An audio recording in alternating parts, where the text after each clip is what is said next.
from the Mercy One studio. Support for Faith on Trial and Iowa Catholic Radio provided in part by Imogene Ingredients.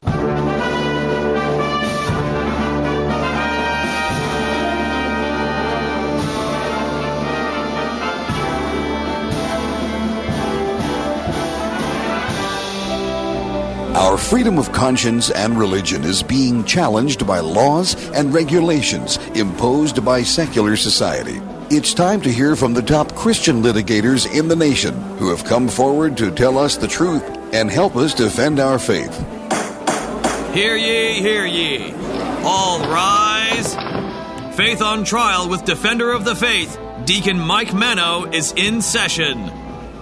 And good Thursday morning from the Mercy One studio in West Des Moines. I'm Deacon Mike Mano, sitting here in the studio with Gina Noel. Good morning, Gina. How are you? Good morning, Deacon. I am doing well. What a beautiful day in I was just Iowa. going to say, spring is finally starting to show crossed. itself. And toes. Yes. I saw someplace last night, I guess, on the news that it might get up to 60 over the weekend. I think it hit 60 yesterday, didn't it? I don't know. It was just beautiful. I don't know. Yes. I was too busy. But don't get too complacent. You know, we are in Iowa, and the weather can go south very quickly. Yeah. Or north. Or north. On the conditions. Or wherever it goes. Yeah. That's. But I am watching it. It looks like most of the snow in my backyard has melted now. Yes. Same. Leaving me mud. Well, Just mud. That's why I'm hoping it gets up to 60, gets dried out a little bit. At least you're not cleaning dogs' feet this year. That's right. And sadly, I yeah, guess. we miss Buster. You'd rather be cleaning those feet. We miss Buster, right? But we've got Gilligan, and she keeps us on our toes. Right, but she's not playing in the mud, But so she's that's not good. playing in the mud. We don't let her outside at all unless she's on a leash or we're holding her. Very nice. She gets a little fresh air. Yeah, she gets a little fresh air, but she sits by the window and watches the birds come to the bird feeder and jumps up on the glass. But cute cat. She's a cute cat. Yeah, I've never had one before, and I really like this one. And it just, like I say, it's happenstance that we got her because she was just dropped off at 1 week old out in front of our front yard. So, well, that's good.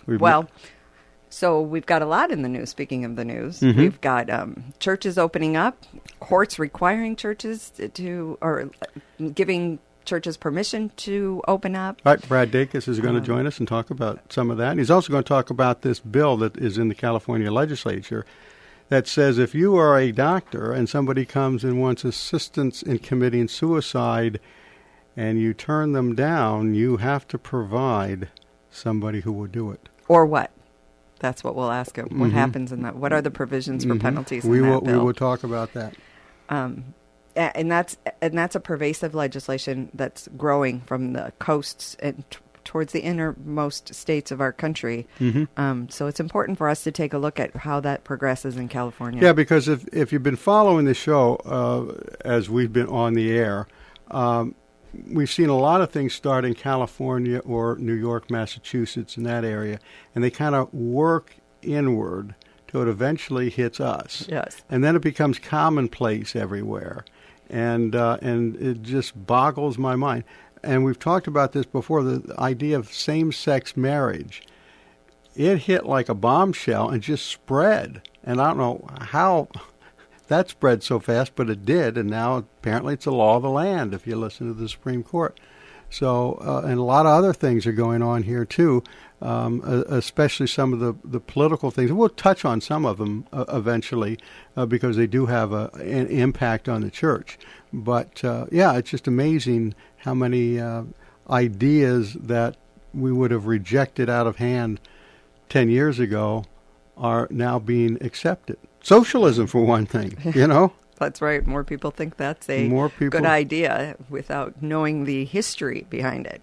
Right. It's history does repeat itself, doesn't it? It does. And it's important for us for people of faith to understand how their rights to practice their faith are being infringed upon through slowly these policies. Infringed upon. You're like the frog in the water where the water is heating up. And then ultimately the water will start to boil, and the frog has no idea what happened, but he's fried. Whereas if you threw him into a hot boiling pot of water, he'd jump right out. So that's the way it feels like out there. We're also going to talk a little bit later in the show about this COVID vaccine. Oh, yeah. A lot of people have objections to it for all sorts of reasons. Some of them moral, some of them medical. But the question that keeps coming up is, can I be forced to take it? And we have an interesting answer perhaps for you later. Alexandra Snyder, who is with Life Legal Defense Foundation, she's going to be talking about that. Well, you saw the New Orleans, Louisiana diocese came out and said, stay away from the Johnson & Johnson one. Is it Johnson & Johnson? Mm-hmm. Yes, which I found interesting. It'll be interesting to have we'll get a take from Alexandra. We'll talk to her about that. She's up with that. So let's open up here with a prayer. Do you have a prayer? I do. I have a prayer for peace this morning. In the name of the Father, and the Son, and the Holy Spirit, amen. God of peace, bring your peace to our violent world, peace in the hearts of all men and women, and peace among the nations of the earth. Turn to your way of love those whose hearts and minds are consumed with hatred. Strengthen us in hope, and give us the wisdom and courage to work tirelessly for a world where true peace and love reign among nations and in the hearts of all. Amen. Amen. Thank you very much. Gina and I will be back in a few minutes. You're listening to Faith on Trial on Iowa Catholic Radio. Support for Iowa Catholic Radio and John Leonetti in the Morning is provided by Blessman International. Blessman International partners with volunteers and donors to provide sustainable programs for children in South Africa by leading a 12-day, all-inclusive experience sharing the heart of Christ with vulnerable children in South Africa. Teams are forming to do something significant in an African child's life. Learn more at blessmaninternational.org. That's blessmaninternational.org. Thank you, Blessman International, for your support of Iowa Catholic Radio. Support for Iowa Catholic Radio and Catholic Women Now provided in part by Permar Security, providing security solutions for homes and businesses since 1953. Permar Security is a Catholic-owned family business supplying security systems, access control systems, video surveillance, fire alarm systems, and video doorbells. All alarm systems are monitored out of their monitoring center located in the state of Iowa. Permar Security, 515-244-5660, permarsecurity.com. Support for Iowa Catholic Radio and Dowling Catholic Sports is provided in part by Ashworth Vision Clinic. With 2 licensed optometrists, Barbara Sheets, a Dowling graduate, and Dr. Craig Harper, the Ashworth Vision Clinic team provides complete eye exams, contact lenses, glasses, glaucoma testing, and pre- and post-operative care. Ashworth Vision Clinic is located at 60th and Ashworth in West Des Moines. 515-440-4610 or online, ashworthvision.com. Thank you, Dental Associates, for underwriting Dowling Catholic Sports 365. With over 40 years' experience, Dental Associates is a group dental practice with the mission of promoting optimum health and well-being to all patients, providing preventative, restorative, and cosmetic dentistry for the entire family. Message underwritten by Dr. Kenton Gleichman, Dr. Steve Karbaka, and Dr. Ben Nagel. Dental Associates, addressing your smile, needs, and dreams. Online at DesMoines-DentalAssociates.com. Support for Iowa Catholic Radio and John Leonetti in the Morning is provided by Five Sons Naturescapes. Five Sons Naturescapes is a Catholic veteran-owned family company providing premium outdoor landscaping, clean up and restore outdoor living space with retaining walls, privacy fencing, pergolas, paver sidewalks, and patios. Issues with soil settling and water around the foundation and yard? Five Sons Naturescapes can grade and install drainage tile to help. Five Sons Naturescapes online at fivesonsnaturescapes.com. Support for Iowa Catholic Radio and Faith on Trial provided by Paul Martin and Paul Mitchell, owners of Imogene Ingredients. Imogene Ingredients supply specialized feed ingredients for livestock and pet diets to improve maternal and young animal health in both conventional and organic production.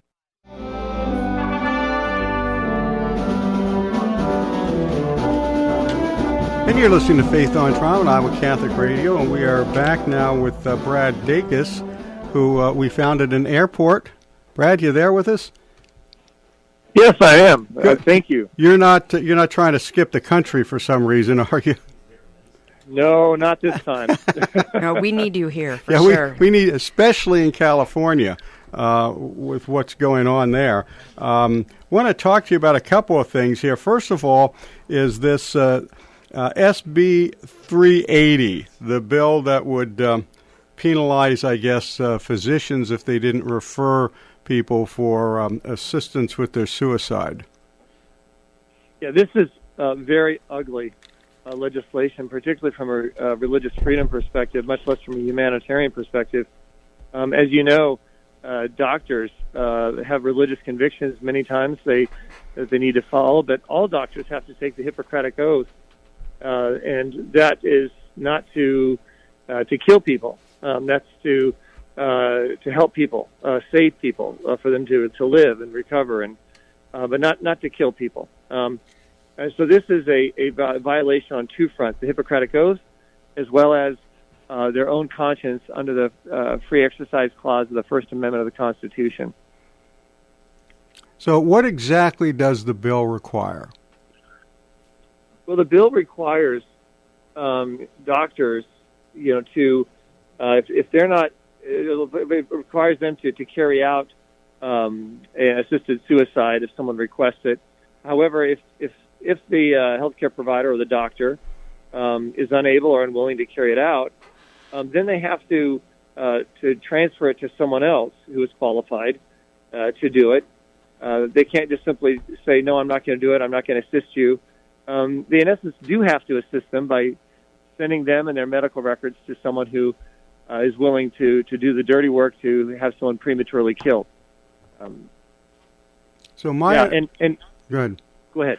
Well, I was going to say, my understanding is that it's once somebody says, I need help committing suicide, and the doctor says, I'm not going to do that, it's up to the doctor now to actually find somebody that will do it. Right. Yeah, they can't just simply say, no, I can't do this. They have to find someone. So they become an active participant in enabling that assisted suicide to take place. And it once again, it violates a reasonable person's religious beliefs and convictions in most circumstances, as well as the Hippocratic Oath. And if they don't, I think this is really important for people to understand, if they don't do it. If they don't do it, they're facing, first malpractice and possibly being sued for malpractice, but also professional discipline, which could also mean them losing their license to practice medicine and to help and heal people in the future. So it's a very intolerant piece of legislation. The Democrats who control the state legislature and the state house and the state assembly in the state of California are apparently very much behind this. They're the ones, the Democrats, like assisted suicide in California as far as the politicians go. So it's going to be it's a definite challenge to halt this because of the radicals in control of the state legislature, both in terms of the state assembly and the state senate in California. Let me ask you about the doctor who's asked to assist or to help provide whatever needs to be provided for suicide. Does there have to be an established doctor-patient relationship there? What if it's just somebody who sees a doctor's name in the phone book and calls and says, I need help killing myself? Is that enough to trigger this law? Well, on its face it is, because there is no language qualifying this as only applying to situations where they have a prior doctor-patient relationship, established relationship. That language isn't in there. So this is very concerning. On the face of it, they could be, if they're contacted in their capacity as a doctor, then on the face of it, this could apply. And I take it then it doesn't matter what their specialty is. I mean, if it's OBGYN, it wouldn't matter. Right. There's no qualifying language that they have to be an area of medicine that is in some way related to the condition that the person is dealing with, the medical condition that they're dealing with. So yeah, exactly, it's just being a doctor, an MD, and that's very, very concerning. Also in California, we already have assisted suicide. The problem, one of the problems is that the assisted suicide is already very loose and it's very easy to obtain. So that's a big concern as far as the mental and emotional even status of the person seeking this assistance is cannot be a precondition for the doctor not wanting to cooperate either. So California's laws currently protect a doctor who assists in the death of a patient at the request of the patient. Right. And this would be one step further, mandating that all doctors provide that service. Yeah, in effect, yes, that's correct. And it doesn't have to be anyone terminally ill. It can be, it's clearly assisted suicide for any reason. Yeah, and mind you, the language is so vague. It doesn't say, we're all effectively terminally ill in a way, Right. So in that regard, so it doesn't say, if you have, just 1 week to live or a month to live. It's very broad in its language in California, which opens the door to anyone to get assisted suicide, so long as, in the past, it was so long as they could find a doctor, willing to assist them and help them. Well, now the doctors are required to assist them and help them one way or the other, either to do the procedure or to find someone who is willing to do that procedure. And unfortunately, there's so many doctors in our society today who don't have the same values and respect for the Hippocratic Oath that, unfortunately, that is all too viable to take place. So where is this coming from? Who is promoting, besides the politicians in the legislature, who's promoting this? Who, put the bear under their saddle? My understanding is this, I know that the Democrats are behind it, and the Democrat Party's behind it. The Democrat legislators are behind it. I also understand that the California Medical Association is behind this, which is most concerning. That they shifted from opposition to neutrality with the promise that no doctor would be forced to participate. That was what the original assisted legal suicide. So I got to backtrack on that one. We know that the Democrat Party though is behind it, and that's very concerning. We have a depreciation. This, in a broader sense, is an evidence of a greater depreciation for life and the sanctity of human life. California has the most radical legislation when it comes to abortion. It has the most radical in terms of assisted suicide. There's just a great depletion, if you will, of greater depletion of appreciation for the value and sanctity of human life, which should be concerning for anyone seeking medical services at a hospital in the state of California or any state that has this kind of a philosophy of regarding life. Yeah, I'm not aware of any other state that goes this far that says that the doctor has to provide a substitute. Are there other, or is it under consideration anyplace else?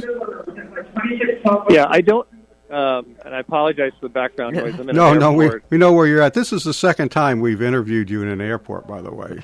Yeah. Yeah. But yeah, I don't know of any other states. I do expect other blue states, if you will, states dominated with Democrat legislators, like Oregon will be watching, Washington State will be watching, some of the northeastern states, Illinois. Those are some of the states that we're going to be watching for this kind of horrific legislation to take hold of. I take it if it passes and is signed into law, there'll be some type of pre-enforcement legal action taken? Yeah, if it passes, signed into law, we at Pacific Justice Institute stand ready to challenge it on behalf of doctors with conscience, beliefs, convictions, or merely wanting to respect the Hippocratic Oath. I do believe we have a Supreme Court that might, because of President Donald Trump's appointments to the courts, and particularly the Supreme Court, we actually would have a shot at this being held to be a violation of their conscience, their First Amendment rights, the free exercise clause of the First Amendment. So that we at Pacific Justice Institute stand ready to defend any doctor in that unfortunate situation of forced compromise. Okay. And I do want to, not to change the subject, but I do want to congratulate you on the Supreme Court victory that you had for opening up the churches in Santa Clara County. Can you give us a little thumbnail sketch of what was going on there? Oh, you bet. After the Supreme Court ruled in the, that California couldn't just ban all indoor services for churches, Santa Clara County said, well, they're different because they're based not on the state law, but on their own criteria, their own mandates, and they try to do their own thing, lawful. This is Santa Clara County is in California, is in the San Francisco Bay Area, where Silicon Valley is located. The big tech is sort of this already has an attitude of a problem that somehow they're not, they can do their own thing. Well, we challenged that, and I got an initial injunction, but then the judge reversed, and then it went to the Ninth Circuit. The Ninth Circuit ruled in favor of Santa Clara County, keeping all those churches shut down. No matter how big the church, they couldn't even have one person in the sanctuary.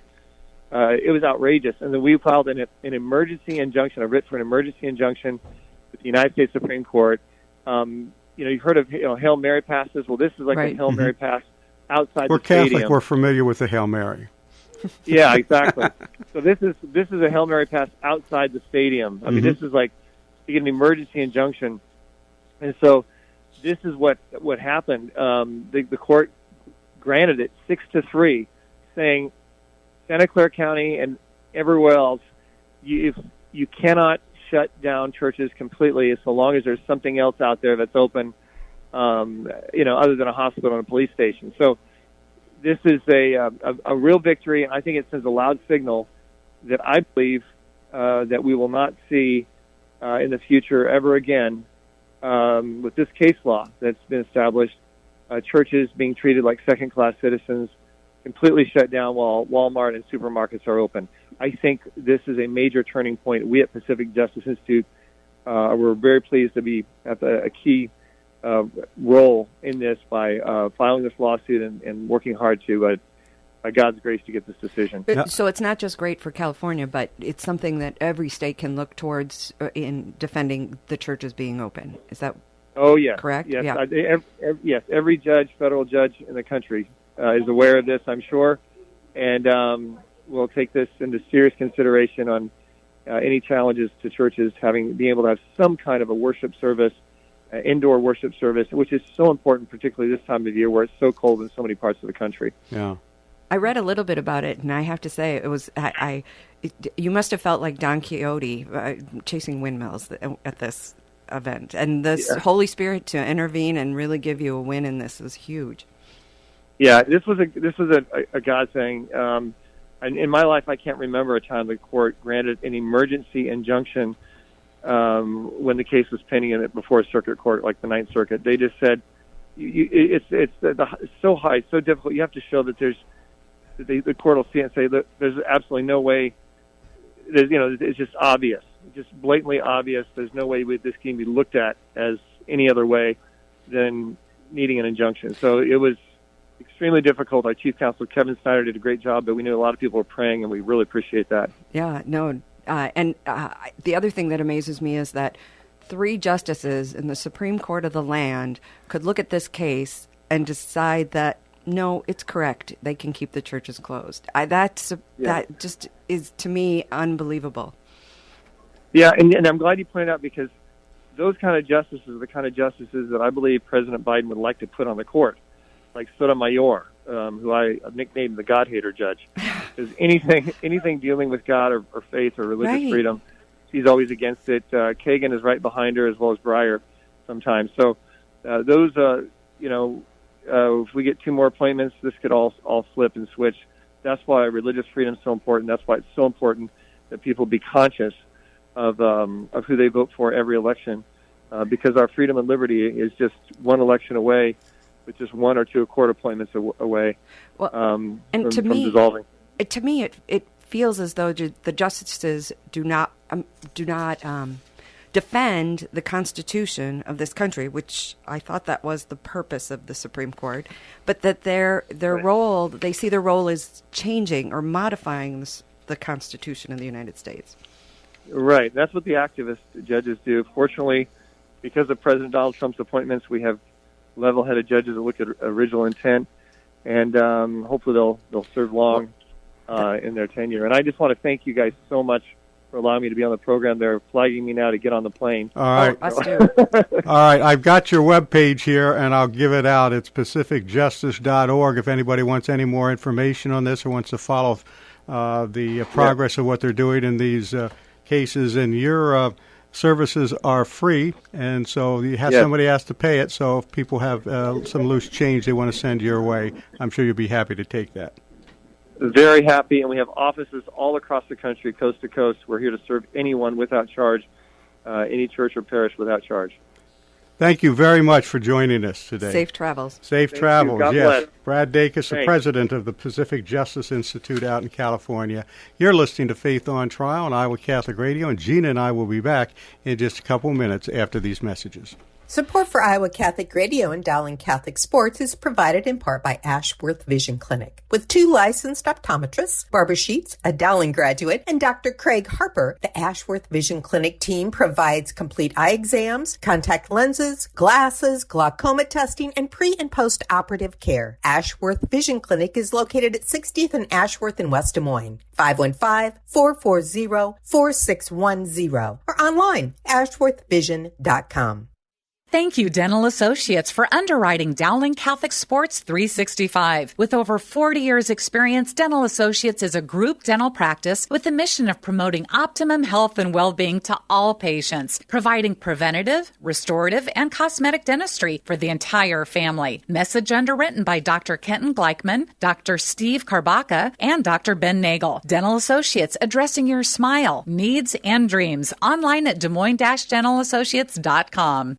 Support for Iowa Catholic Radio and John Leonetti in the morning is provided by Five Sons Naturescapes. Five Sons Naturescapes is a Catholic veteran-owned family company providing premium outdoor landscaping, clean up and restore outdoor living space with retaining walls, privacy fencing, pergolas, paver sidewalks, and patios. Issues with soil settling and water around the foundation and yard? Five Sons Naturescapes can grade and install drainage tile to help. Five Sons Naturescapes online at fivesonsnaturescapes.com.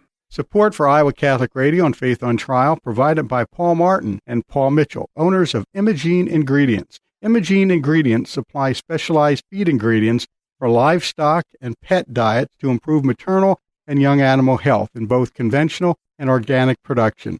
Information about Pharmatan and other products at ImogeneIngredients.com. Paul and Paul are members of St. Augustine's Knights of Columbus and encourage their brother knights to keep standing for their faith. Thank you, Skeffington's Formal Wear, for sponsoring Dowling Catholic High School football. In business since 1951, Skeffington's Formal Wear offers quality service, style, and selection, providing tuxedos, suits, and casual groom attire for weddings, proms, and any other special occasion. Skeffington's Formal Wear, with convenient locations in Des Moines, West Des Moines, Davenport, Coralville, and Ankeny. All locations are family-owned and operated by members in their respective communities, fitting you for life celebrations. Online at skeffingtons.com. Here's your forecast on Iowa Catholic Radio. Things should be fair for the next few days. Our temperatures will be pretty pleasant with high pressure over the area. Mostly sunny, mid-50s for the afternoon and a little bit gusty. Partly cloudy and our low tonight around 30. And then a sunny day tomorrow and a little bit cooler with our high near 52. The weather is brought to you by Divine Treasures, a Catholic book and gift store serving the Des Moines community for over 25 years. I'm meteorologist Steve Hamilton on Iowa Catholic Radio. And you're listening to Faith on Trial on Iowa Catholic Radio. And right now we've got Alexandra Snyder, who is the CEO of Life Legal Defense Foundation. Alexandria, good morning. How are you this morning? Good morning, Deacon Mike. I'm doing well, thank you. How are you? Good. We're doing fine. Oh, it's such a nice day here in Iowa right now, which is not what it's been like for some time, but we're enjoying it. It's a good day for a COVID vaccine. Yeah. Yeah. Let's talk about the COVID vaccine. A lot of people are expressing some concerns about the vaccine. We've got a number of people that are expressing some moral concerns about it because of its connection perhaps with some aborted stem cell lines. Other people are expressing some medical reservations about taking it. They're not sure about the drug. And there are reports that there have been people who have taken the drug have had miscarriages. I think there was the last count, there was about 36 women who are reporting miscarriages almost immediately after taking the drug. So the bottom line question for all of this, and we can talk about the individual types of vaccine here, but the bottom line to all of this is if somebody is told they have to take the drug as a condition of employment or to be hired or whatever, or to travel, are they required to do so? So the short answer is no, and that applies only to the current vaccines that are under what are called emergency authorizations. So the FDA has a statutory provision by which it can approve or preliminarily approve medical products, including vaccines, for the public use in times of emergency. And that's what has happened here with the two vaccines that are currently available and the one that is right around the corner. So right now, an individual must be given an opt-out option to the vaccine. That could change if and when, it's more when than if, the FDA actually goes through, these vaccines actually go through the formal FDA approval process. But right now, no, somebody cannot be mandated to take the vaccine. And that is actually currently being tested in New Mexico. So we have a case in New Mexico, and there's a similar case where a county has ordered that its first responders have the vaccine, and we believe that is not a permissible mandate, and that is going through the courts right now. And I just want to point out the difference here, because I have a sister who's a medical professional, and in order for her to work at the hospital, she is required to have the flu vaccine each year. She has to prove that she's had it. So that's the difference. Right. It's because of the emergency authorization. Yes. So it's a different standard applied because these are untested vaccines. So as you mentioned, people not only have ethical issues with the vaccine, they have medical issues with the vaccine because we don't know what the long-term effects are. I mean, vaccines don't typically get out to market in less than a year as these have. And so the federal law but actually requires an opt-out provision for medical products that are under this kind of emergency use authorization. Okay, thanks for clarifying that. So I take it then when these drugs are finally given final approval, then would an employer be able to say you have to take the drug, you have to be vaccinated, your kid has to be vaccinated? So that gets a little bit more tricky because first of all, the Supreme Court a long time ago in a 1905 case actually said that forced vaccines are a permissible use of the state's police powers. And so, but most states, 45 of the 50 states have religious exemptions. So if somebody has a religious concern or an ethical concern, such as we have with some of these COVID vaccines, they would be allowed to opt out in all but 5 states. And those 5 states, I believe, are, I know California is one because I'm in California. California, New York, Maine, Mississippi, and West Virginia. And I think Mississippi is working on some kind of workaround because they recognize that people are likely to have ethical concerns with the COVID vaccine. Well, I'm glad you brought that up because I noticed in the news recently that the New Orleans, Louisiana Catholic Diocese has warned their Catholic community to stay away from the Johnson & Johnson vaccine. Yes, the Johnson. The two. I don't know if you want to get into how these vaccines work. And that was where. that was going to be my next question. It's difficult because there's 100. Last count, I saw there's 192 vaccines in development, and there's probably mainly 6 or 8 ways that these can be produced. Yeah, let's step back and go back to the beginning and talk about. I think the big problem morally with these people, many of us who don't want to take the vaccine, is its involvement with aborted cell lines. Yes. And some of them are more heavily involved than others, and I see people kind of splitting hairs here. So maybe you can bring this all into focus for us. So the 2 vaccines that are currently widely available are produced by Pfizer and Moderna, and I think most people are familiar with those names. They kind of won the Operation Warp Speed, or they were on the short list for Operation Warp Speed. Both of those are what are called messenger RNA vaccines. So the recipient receives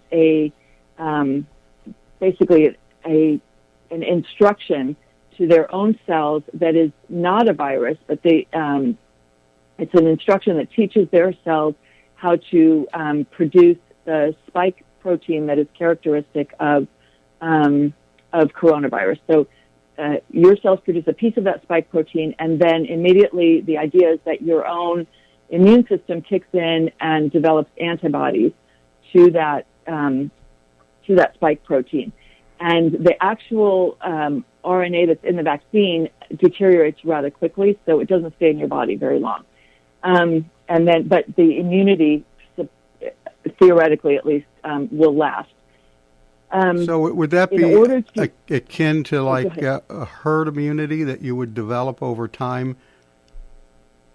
If enough people take the vaccine, and we can talk about that later, but that's why there's so much pressure on people to take the vaccine. Sure. So if enough people take the vaccine or have had COVID and develop their own natural antibodies, then you would develop this herd immunity. Okay. So and all the vaccines would do that in theory. But in order to test this piece of the spike protein, both Pfizer and Moderna have used fetal cells or a fetal cell line, I should say, not directly fetal cells, a fetal cell line from an aborted baby. And in those cases, I believe they used what's called the HEK293 cell line, which is from a baby that was aborted in somewhere in the early 70s. They think likely like 1973. That's what I heard, too. And then those lines were developed in the Netherlands and then are now widely available. So there are no actual aborted baby cells in the vaccine, in any of the vaccines. But even in the testing, there are no aborted baby cell lines or cells actually that make their way into the vaccine. Because I've heard people say, oh, well, if you take a vaccine, any of the vaccines, it's like you're injecting yourself with the cells of an aborted baby. That's not accurate to say. That's not to say that there are not ethical concerns with the vaccine, but I think it's important to be specific as to what those concerns are. Now, the Johnson & Johnson vaccine that's just out, that's a little different, apparently, from what I read. Yes, that's what's called a viral vector vaccine. And so what that is it sends a modified version. You're injected basically with a modified version of the virus that goes directly into you, and then that virus delivers an instruction to make the COVID antigen.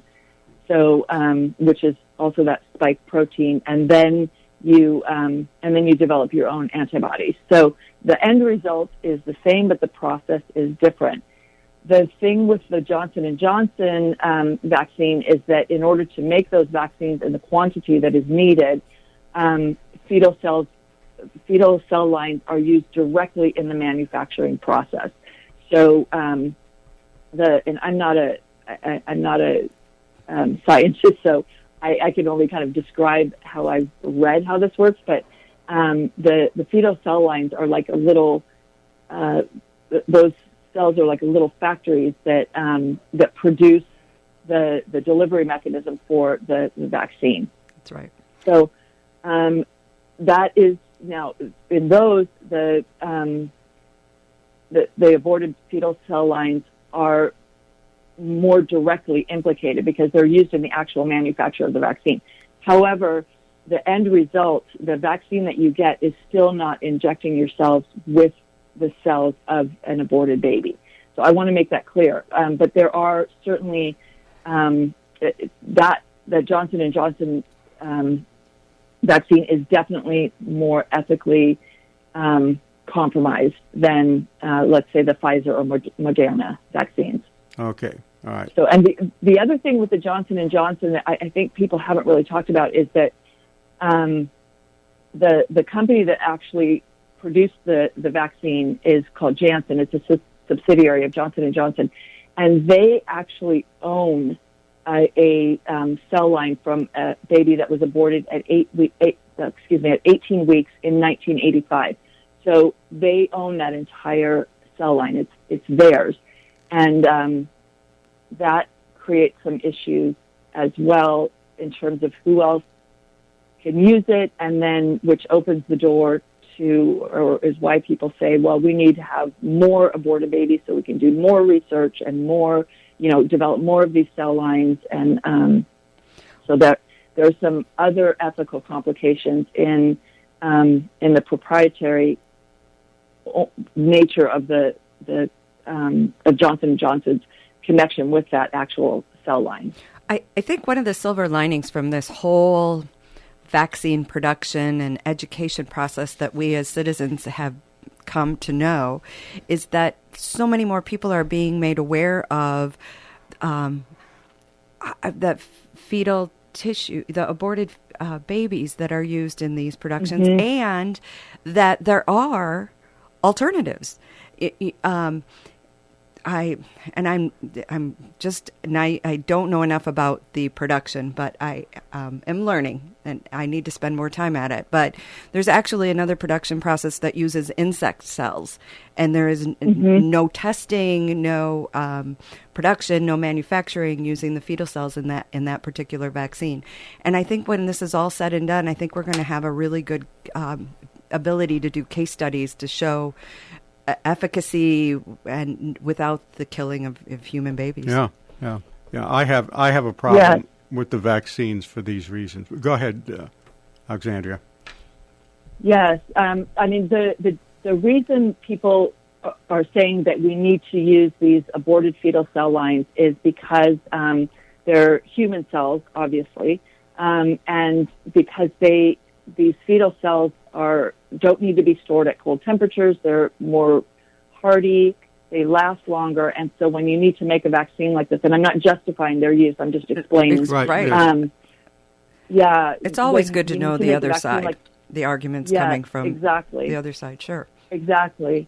And I want to be careful because I've looked a little bit into the vaccine that you're talking about that uses these insect cells. And my understanding is that at this time, it is not as effective. Although, frankly, the Johnson & Johnson vaccine, we don't know the full efficacy, but right now they're touting it as, I think, 66% versus Pfizer and Moderna, which is at 95% with both of the, because it's substantially different. And you throw those numbers around, but there's efficacy is being defined differently with different percentages. Like I've heard some percentages of, well, you could still get the disease, but you're 100% guaranteed not to ever have to go to the it's just a mild case. Yes. Or you could have a 99% chance of never getting the disease, but if you do, you could end up hospitalized, So, yes. I think efficacy, when we say efficacy, we have to talk about efficacy against what part of the disease and the symptoms.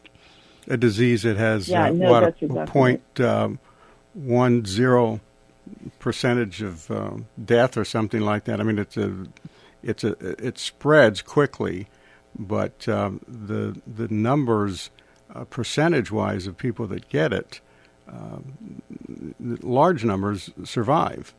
I had it, and I survived. Right. Oh, that's a good question. If you've contracted COVID and survived, obviously, do you need to take a vaccine? Would that be required, especially if once these become mandatory? So, and I'm not sure with the Johnson & Johnson vaccine, but I do know that people have been cautioned that if they've had COVID recently, they should wait to take the vaccines. So, because I think they just don't know how that kind of double antibody will work, or what effects that could possibly have. Okay. And which poses a problem, because if somebody doesn't know they've had COVID, or, I think a lot of people suspect that they may have had it at some point, but they didn't go get tested. I know people that have had it recently and for whatever reason never went to get tested, and so they're not 100% sure. And so now they don't know whether they should take the vaccine or not. These are all I'd like to say that with the blood centers are always looking for blood donations. And I know a few people who have, actually I know two people who have gone to give their blood, their community service, and have tested positive for the antibodies. And so then the blood center took their plasma instead, and they had no idea that they'd ever had the disease, or they don't even remember being sick. Yeah, I mean, that's an issue too. So, I think, and I think they are recommending that you check for antibodies before you get the vaccine, because there are, I mean, the Pfizer and Moderna vaccines, in terms of the sheer numbers of people who have received them versus the numbers that have had complications, and there are complications, and there have been, I think, over 1,000 deaths so far that seem to be directly attributable to the vaccine. But it is still relatively safe. But that exactly, that doesn't mean. I just read a story yesterday about a 28-year-old woman who was completely healthy and who developed a brain aneurysm shortly after receiving the vaccine. And you could say, well, there's no connection there, except we had cases last year, several cases of individuals who had brain aneurysms and who died of brain aneurysms ultimately, who had COVID, and they have found a connection between bleeding in the brain and COVID. So it doesn't happen every time, of course, but it has happened. So it wouldn't be completely irrational to think that the vaccine would also potentially produce that same, or create that same problem in somebody who is maybe already vulnerable. I'm sure these tests and these results and these stories that we hear will probably be used in court one of these days when people are trying to force other people to take the vaccine, and somebody doesn't want to take it because obviously there are medical complications, like the 36 miscarriages that I mentioned at the beginning of the that do suggest that there are some risks in taking the drug itself. So bottom line, unfortunately, though, when one of these vaccines or multiple vaccines receive formal FDA approval, there are no medical exemptions. So there's a religious exemption. Many states also have a philosophical exemption. So if you're opposed to forced vaccines, let's say in general, but there are no exemptions for people who have medical concerns with the vaccines. But that's so down I think the that's line, important to note. Right, but that's something we need to potentially. Mm-hmm. And how long does it take for the whole? Do you think they'll expedite the formal approval of the vaccines, or will this take 5 years, or how do you see this playing out? Yeah, I'm not sure exactly how long the process is going to be. I don't think they can really expedite it. They can perhaps put more research, but you still have to go through the full clinical trial process and then wait a period of time to see what the effects are, look at all the adverse incidents. And the adverse incidents, by the way, are available on the HHS, Health and Human Services website. Okay. So they have a vaccine reporting system, and you can see exactly what those reported complications are. Now, the concern that some people have is that there is typically severe underreporting of these types of adverse effects because people don't think that they need to report, or they may have ideological reasons for not wanting to report an incident, and it's completely voluntary. So I don't know exactly how scientific the vaccine adverse event reporting system is, but those reports are available. Well, hopefully by the time they get around to making these things permanent and not emergency vaccines, the question will be moot, and we will have a handle enough on the disease that we don't need to worry about this. Alexandra, we're running out of time here. I want to thank you, though, for joining us today. We certainly appreciate your guidance on this. And I want to remind everybody that you're at lifelegalDefenseFoundation.org. If somebody wants to check into your website, see what else you're doing, because I know you've been dealing with the defense of David DeLayden and others. People, I think, can follow your progress on these cases by going to that site. Yes, thank you so much, and thank you so much for having me. Oh, certainly. We certainly appreciate it. Thank you very much. Alexandra Snyder is the CEO of Life Legal Defense Foundation, and Gina and I will be back in just a couple of minutes after these messages. You're listening to Faith on Trial on Iowa Catholic Radio. Thank you, Dental Associates, for underwriting Dowling Catholic Sports 365. With over 40 years' experience, Dental Associates is a group dental practice with the mission of promoting optimum health and well-being to all patients, providing preventative, restorative, and cosmetic dentistry for the entire family. Message underwritten by Dr. Kenton Gleichman, Dr. Steve Karbaka, and Dr. Ben Nagel. Dental Associates, addressing your smile, needs, and dreams. Online at DesMoines-DentalAssociates.com. Support for Iowa Catholic Radio and John Leonetti in the Morning is provided by Five Sons Naturescapes. Five Sons Naturescapes is a Catholic veteran-owned family company providing premium outdoor landscaping, clean up and restore outdoor living space with retaining walls, privacy fencing, pergolas, paver sidewalks, and patios. Issues with soil settling and water around the foundation and yard? Five Sons Naturescapes can grade and install drainage tile to help. Five Sons Naturescapes online at fivesonsnaturescapes.com. Support for Iowa Catholic Radio and Storm Alert Weather is provided by Divine Treasures. Divine Treasures is a Catholic book and gift store serving the Des Moines community for over 25 years. Their mission is to help Catholics know, love, and keep their faith in our Lord Jesus Christ and His Church. Divine Treasures is where you can find great Catholic books, beautiful Bibles, rosaries, jewelry, statues, and religious gifts for those memorable events in your life. Divine Treasures, 5701 Hickman Road, Des Moines, 515-255-5230. Thank you to Divine Treasures for their support of Iowa Catholic Radio. Support for Iowa Catholic Radio and Faith on Trial provided by Paul Martin and Paul Mitchell, owners of Imogene Ingredients. Imogene Ingredients supply specialized feed ingredients for livestock and pet diets to improve maternal and young animal health in both conventional and organic production. Information about Pharmatan and other products at ImogeneIngredients.com. Paul and Paul are members of St. Augustine's Knights of Columbus and encourage their brother knights to keep standing for their faith. Thank you, Skeffington's Formal Wear, for sponsoring Dowling Catholic High School football. In business since 1951, Skeffington's Formal Wear offers quality service, style, and selection, providing tuxedos, suits, and casual groom attire for weddings, proms, and any other special occasion. Skeffington's Formal Wear, with convenient locations in Des Moines, West Des Moines, Davenport, Coralville, and Ankeny. All locations are family-owned and operated by members in their respective communities, fitting you for life celebrations. Online at skeffingtons.com.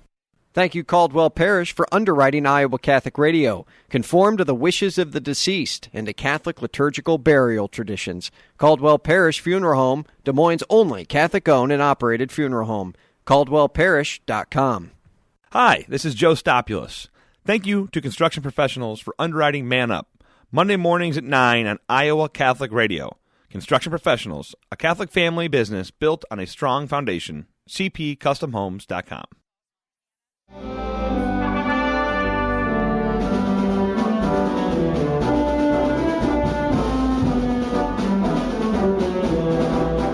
And we're back. You're listening to Faith on Trial on Iowa Catholic Radio. Gina, you wanted to say something about a letter. I do. I know we talked about vaccines and the ethical objections to some of them, and I want to point out that the Catholic Medical Association does encourage you to get vaccinated. It is also in our as our duty as a member of a community to protect each other. So vaccines are important. But the Catholic Medical Association also has a template that after you've gotten the vaccine, or even before, to send a letter template to the manufacturers with your moral objections. And that is doing your due diligence as a Catholic. Okay. So I'll post that out. link at our Facebook website. That'll be fine. I think we're pretty much out of time right now. Get an interesting show, but let's end with our prayer. St. Michael the Archangel, defend us in battle, be our protection against the wickedness and snares of the devil. May God rebuke him, we humbly pray. And do thou, O Prince of the heavenly host, by the power of God, thrust into hell Satan and all the evil spirits who prowl about the world, seeking the ruin of souls. Amen. That's it for today. Thank you for listening. We will be back next week. In the meantime, have a blessed and peaceful week. Our freedom of conscience and religion is being challenged by laws and regulations imposed by secular society. Faith on Trial, with Defender of the Faith, Deacon Mike Mano. Faith on Trial, Thursdays at 10 a.m. on Iowa Catholic Radio, iowacatholicradio.com, and the Iowa Catholic Radio app. Support for Faith on Trial and Iowa Catholic Radio provided in part by Imogene Ingredients.